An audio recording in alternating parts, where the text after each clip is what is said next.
അങ്ങനെ load shedding ഇല്ലാതെ കൊണ്ടുപോയ സർക്കാർ പുതിയ പേരിൽ ലോഡ് ഷെഡിംഗ് അവതരിപ്പിക്കുന്നു എന്നുള്ളതാണ് ഇപ്പോൾ കണ്ടത്. വൈദ്യുത നിയന്ത്രണം ഏതാണ്ട് 15 മിനിറ്റ്, 10 മുതൽ 15 മിനിറ്റ് എന്ന പേരിലാണ് അവതരിപ്പിക്കുന്നത്. അതായത് സർക്കാരിനെ സംബന്ധിച്ച് ഓരോ പ്രകടന പത്രികയും തയ്യാറാക്കുമ്പോൾ കഴിഞ്ഞ 5 കൊല്ലം ലോഡ് ഷെഡിംഗ് ഇല്ലാതെ ഞങ്ങൾ നിങ്ങളെ കൊണ്ടുപോയി എന്നൊക്കെയാണ് പറയുന്നത്. എന്തായാലും ഇപ്പോൾ ഉള്ള നിയന്ത്രണത്തിൻ്റെ ഭാഗമായി ആ, ഈ ഉപഭോഗം കുറഞ്ഞിട്ടുണ്ട്. 200 മെഗാവാട്ട് ഉപയോഗം കുറഞ്ഞു എന്നാണ് വൈദ്യുതി മന്ത്രി കെ കൃഷ്ണൻകുട്ടി പറയുന്നത്. വീണ്ടും സ്ഥിതിഗതികൾ വിലയിരുത്തും, ഇത് തുടരണോ എന്ന് തീരുമാനിക്കും.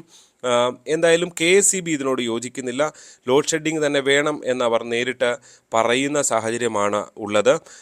ഒരു കാര്യം ഉറപ്പാണ്, ഇനി ലോഡ് ഷെഡിങ് ഉണ്ടോ ഇല്ലയോ എന്നൊക്കെ സർക്കാർ പ്രകടന പത്രികയിൽ പറഞ്ഞാലും സാധാരണക്കാരനെ സംബന്ധിച്ച് കരണ്ട് പോകുന്നുണ്ട് എന്നുള്ളതാണ്. അവൻ ഇതെല്ലാം ലോഡ് ഷെഡിങ് ആണ് എന്നുള്ളതാണ്.